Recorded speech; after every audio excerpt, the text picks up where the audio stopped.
Welcome back to another episode of Interview Reenactment. I am your host, Cyril Lachelle. What you're about to listen to is an interview conducted in 1995 between Next Generation Magazine and Steve Race, head of Sony Computer Entertainment of America. This interview takes place mere months before Sony released the PlayStation, their first of a long line of game consoles. The promise was a 32-bit CD-based system that would emphasize 3D polygonal graphics and market to an older audience than Nintendo. But in 1995, the PlayStation's success was far from a sure thing. Not only was this Sony's first foray into the murky waters of manufacturing a game console, but the titles they had developed for the Genesis, Super NES, and Sega CD were far from the quality you would expect from a first-party developer. With games like Hook and Bram Stoker's Dracula, game critics wondered if Sony had what it would take to defeat Nintendo and Sega. Unfortunately, Next Generation closed up shop in 2002 and no audio from this interview exists online. But we at Defunct Games feel that it's vitally important to preserve these interviews. That way, future generations can learn from our past mistakes. For tonight's episode, I will be playing the part of Next Generation Magazine. Steve Race will be played by Brad Gallaway, the managing editor at GameCritics.com. He's a blogger, podcaster, infrequent author, and friend of Defunct Games. This interview was conducted in front of, let's say, a gorgeous waterfall. The following is a real interview that was published in a national magazine. Please enjoy this special look back at one of the greatest interviews in video game history. Hello, Steve. So, why didn't Sony enter the video game arena 5 years ago at the dawn of 16-bit gaming? As you obviously know, we did take a look at getting into the 16-bit category in about 1988 with Nintendo, and that deal unraveled for a variety of reasons. I think now is a good time simply because there's a large, basic change across the waterfront. There's a change of architectures and a change of medium.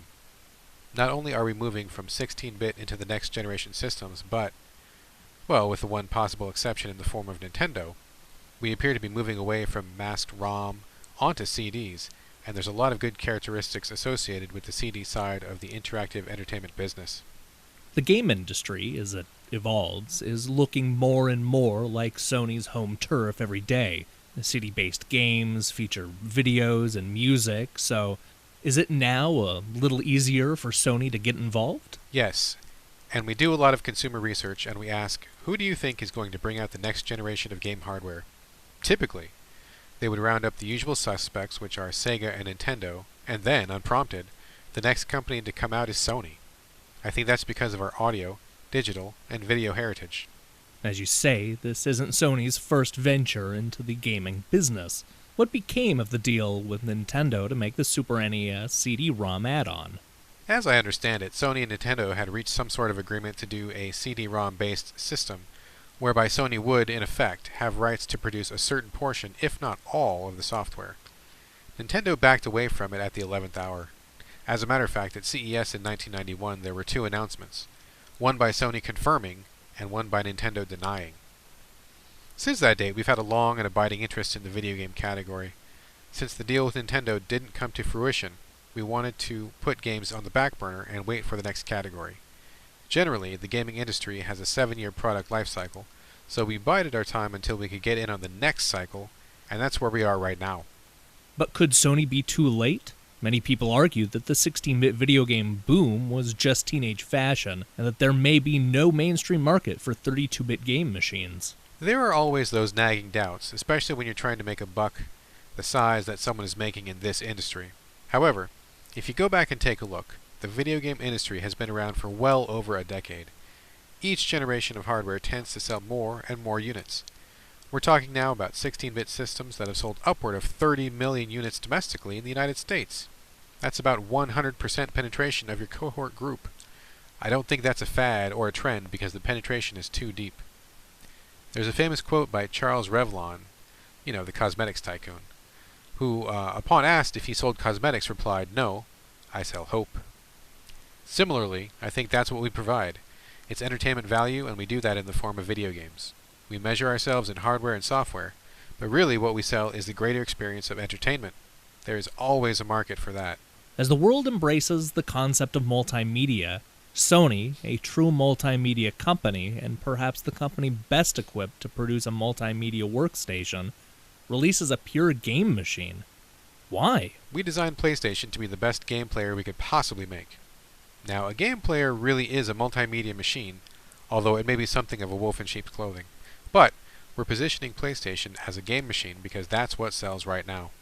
We are a multimedia company in that we make audio, we make video, we make hardware, we make software. And all of these are combined in games. Games really are multimedia, no matter what we want to call it. The conclusion is that PlayStation is a multimedia machine that is positioned as the ultimate game player. Which is the position that both 3DO and CDI took far too long to adopt. Both of those companies started off as multimedia machines, didn't sell, and are now scraping out a living as a game machine. Around here we call 3DO and CDI the Swiss Army knives. They're a little bit of everything to everybody, but not one of their attributes is very good.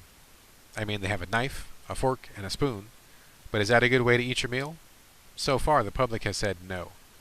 By and large, the product that is selling for them is games. They may want to call it software, but the consumers are telling us that they just don't care what it's called. They just want to play games. You say PlayStation may be a wolf in sheep's clothing.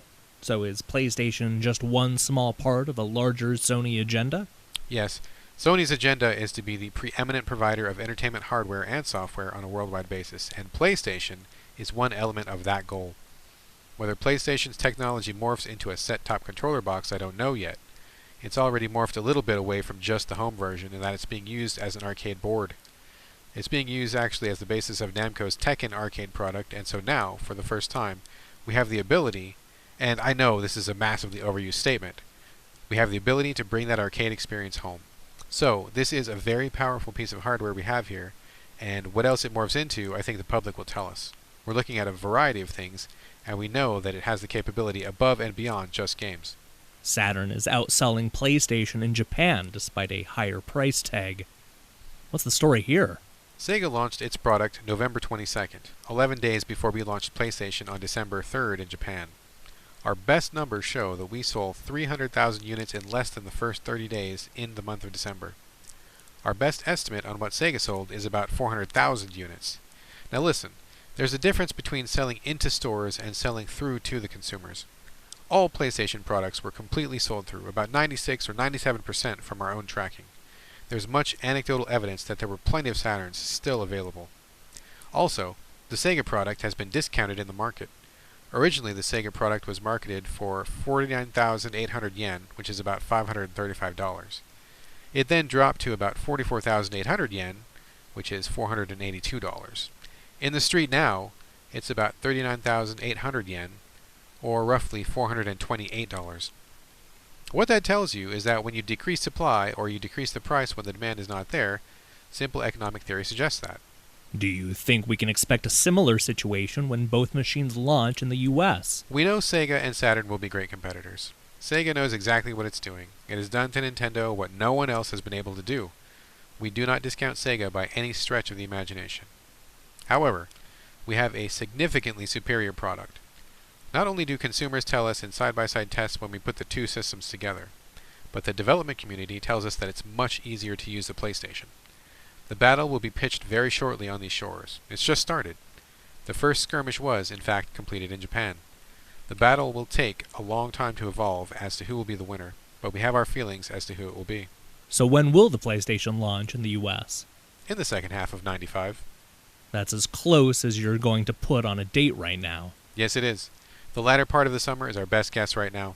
Before the launch of the PlayStation and Saturn in Japan, Sega and Sony played a complicated game of cat and mouse. Release dates and prices were constantly changed and revised in an attempt to psych out the other. To see who would blink first, right. So is it likely we will see a similar standoff between Sega and Sony when the PlayStation and Saturn launch in the US? We'll see similar sorts of things going on, yes. There are little jokes that we play on each other within the industry, and we'll see if we can't get Nintendo in on the act as well. In some ways, the battle has already started. At the Winter Consumer Electronics Show in Las Vegas, Sony played a practical joke on Sega by having napkins printed with "Sony welcomes Sega to Winter CES," distributed at Sega's own press function. Why do this just to Sega? And what message were you trying to send? Well, first, Sega's big enough to get everyone's attention. Second, we have a lot of alumni in our organization from Sega, and its people have demonstrated a great sense of humor. All this was done totally in jest. It was sort of like, the merry pranksters welcome the Beatles from Tom Wolfe's electric Kool-Aid acid test. So it was meant to be a little bit of a thumb in the eye, but an above-the-belt kind of a shot, saying that this year we're here to play. And let's remember, we're in a game industry. We're supposed to have fun. This is supposed to be a fun industry, right?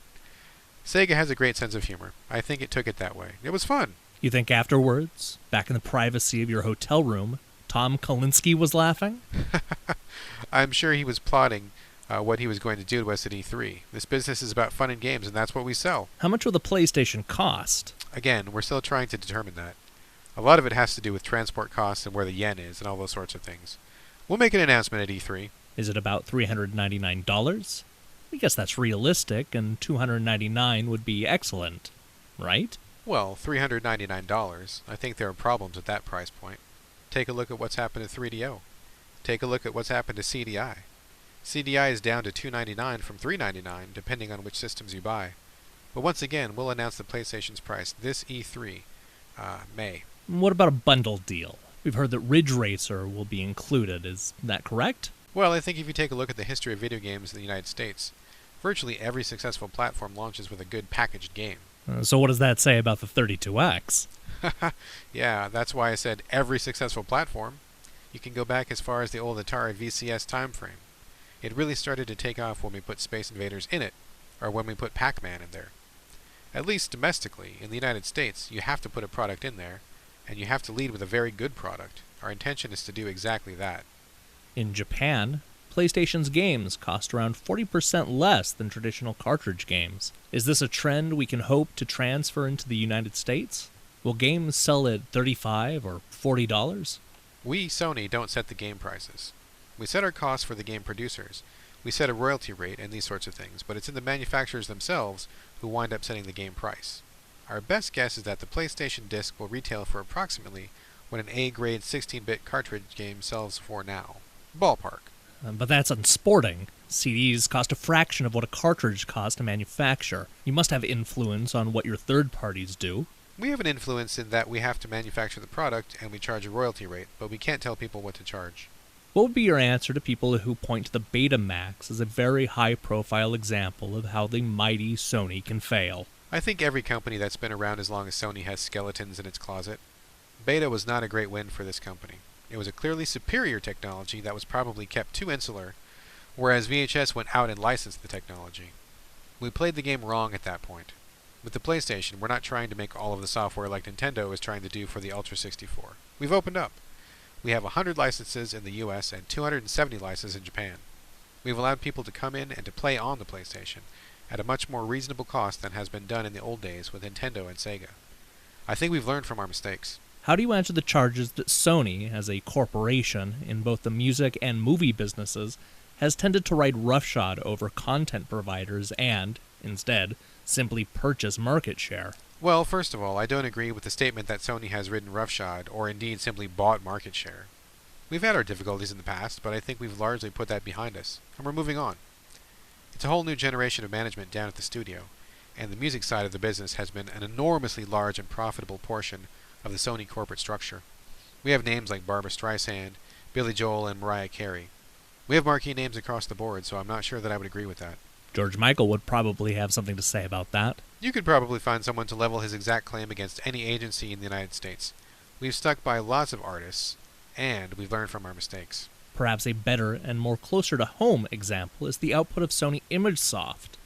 For the longest time, the majority of the output has been simply big-name license games with no attention paid to gameplay.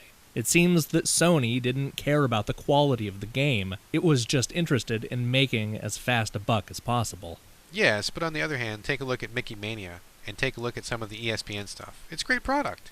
ImageSoft has done a lot in terms of correcting its game. It's making better and better products. We've seen some of the stuff it's working on for PlayStation, and some of it is pretty cool. In PlayStation's infancy, would you rather sell 1 million bad games or 500,000 good games? On a piece of software? I don't know. How much money do I make on this line? I guess at the initial stages I'd much rather sell 500,000 units of a really good game, because you'll be known by the games, and the type of company that you keep. So I would rather have hardware and software that was very well done, well known, and that set a standard everyone else had to shoot at, as opposed to a game that was sold because it was an NFL licensed property and anyone could have done it.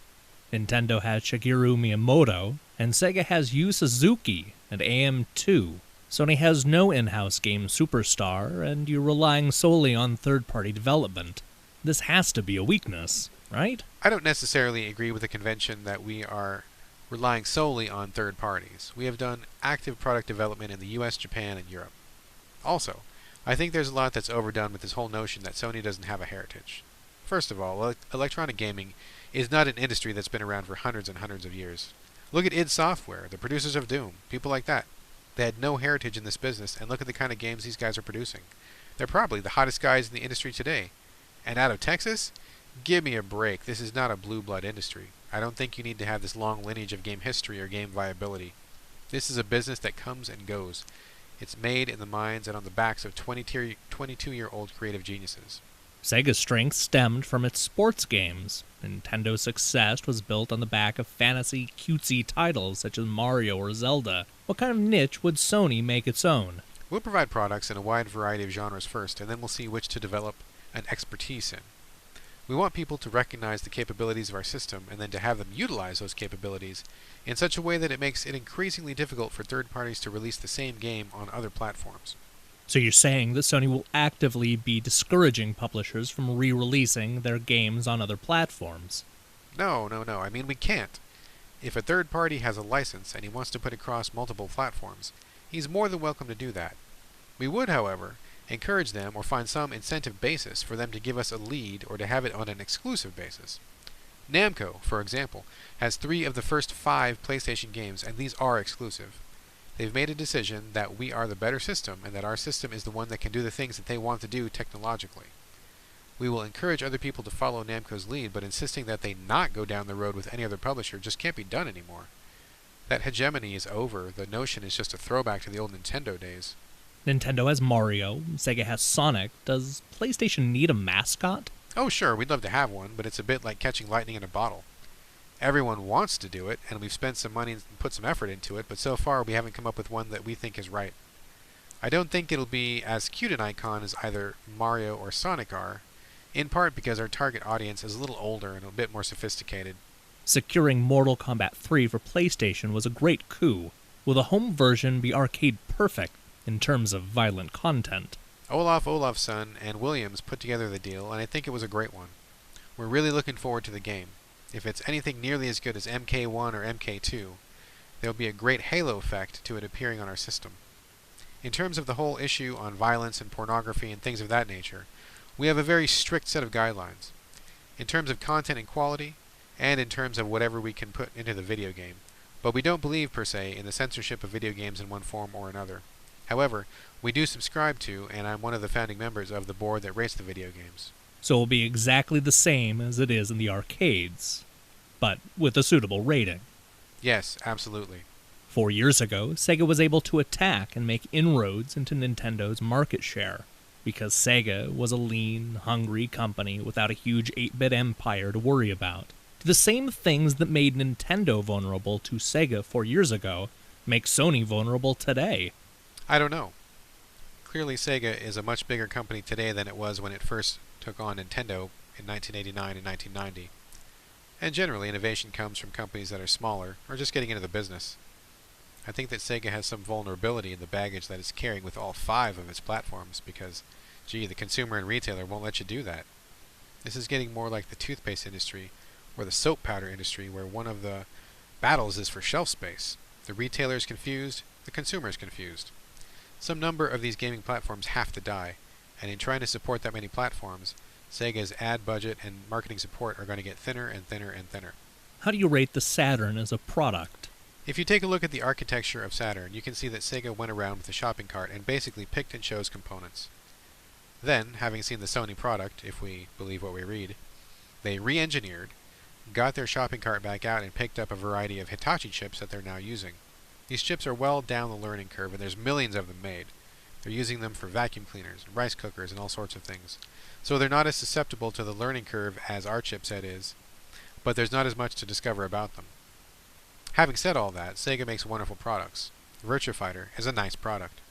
Virtua Racing is a good product. Sega has a heritage of making good products, and for both Sega and Nintendo, this is their main business. How do you rate Nintendo's chances of success with the Ultra 64? Nintendo's vulnerable for staying with masked ROMs instead of CDs.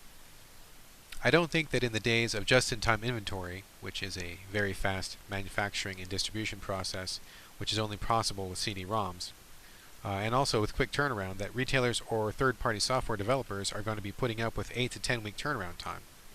Masked ROM cartridges are also inherently more expensive, regardless of what Nintendo says about compression algorithms that no one else knows about. How much is a 32 megabit or a 48 megabit cart going to cost? They're talking 100 megabit carts at 25 megabit prices. Even if the dealer ultimately accepts that, it's still a very expensive product. However, Nintendo has $3.2 billion in the bank and is a long-term bet. This is the only industry that it's in, and it's going to fight very hard. Never discount anyone with $3 billion in the bank. Sega's Tom Kalinske said the same thing about you. God knows how much Sony has in the bank, he said. So, if it all comes down to money, then how serious is the competition from Atari? The market's telling us now. I think Jaguar is a very nice product, but the market hasn't adopted it. The same is true with 3DO. While the chairman of these respective companies might be saying yes, the market is saying no. 3DO's Trip Hawkins claims that the M2 accelerator, which is also scheduled to launch this fall, will make 3DO a PlayStation beater. Are you scared of this? Not particularly. It's hard to say what the new 3DO product will be because we're talking about specs, and anyone can write down specs on a piece of paper. What's the price point going to be? How's it going to be distributed? You also have to look at the bigger 3DO picture. Even if you're going to suspend disbelief in a lot of areas worldwide, Trip's probably sold less than 500,000 units in more than a year. That's not a resounding success. He probably has installed in the US somewhere between 80,000 and 150,000 pieces, and that's not a lot of units. And I think that as far as retailers are concerned, when you start to smell like 3D old fish, you are a 3D old fish. Do you ever feel like an army general going into battle? Is there a war spirit at Sony HQ? Yeah, I think there is, but it's certainly not a siege kind of mentality. We're storming the Bastion rather than we are the Bastion. I think that there's a warrior mentality here in the company, which is the kind of image that we're looking for. We want to make history. Our advantage is that we are guerrilla fighters and we have the ability to move and go, whereas Sega and Nintendo are much more anchored to terra firma. Having said that, their 16-bit baggage does have value. They are a well-known name. Thank God Sony is too. Steve Race had reason to be confident. While the competition was quick to underestimate Sony, the PlayStation would go on to dominate the 32-bit and 64-bit generation. Sega Saturn didn't make it more than 3 years in the United States, and the Nintendo 64 was dogged by expensive cartridges. Considered the hip choice by the gaming audience transitioning into adulthood, the PlayStation dominated throughout the mid to late 1990s. The company would go on to sell more than 100 million consoles, with Nintendo selling only 33 million, and Sega not even cracking 10 million units. Unfortunately, Steve wasn't around long enough to enjoy the spoils of victory. In fact, he abruptly left the company 1 month before the PlayStation's September 9th launch. 3 days later, he became the CEO of Spectrum Holobyte, a company best known for their flight combat simulators on computer and Soldier of Fortune on the 16-bit consoles. Spectrum Holobyte eventually went out of business in 1998, just 3 years after Steve Race took over. I'm not sure he made the right call. Thank you again for listening to this episode of Interview Reenactment. I would like to thank Steve Race for sitting down with Next Generation Magazine, as well as Next Generation Magazine for scheduling the interview in the first place. Without these two things happening, you wouldn't be listening to this very sketchy podcast. And don't forget to check out Brad Gallaway over at GameCritics.com. They have a lot of good people working over there, and a lot of great reviews going up all the time. For more information about Steve Race, Brad Gallaway, and Next Generation Magazine, make sure and head over to defunctgames.com. My name is Cyril Lachelle, and I'll see you next week on another episode of Interview Reenactment.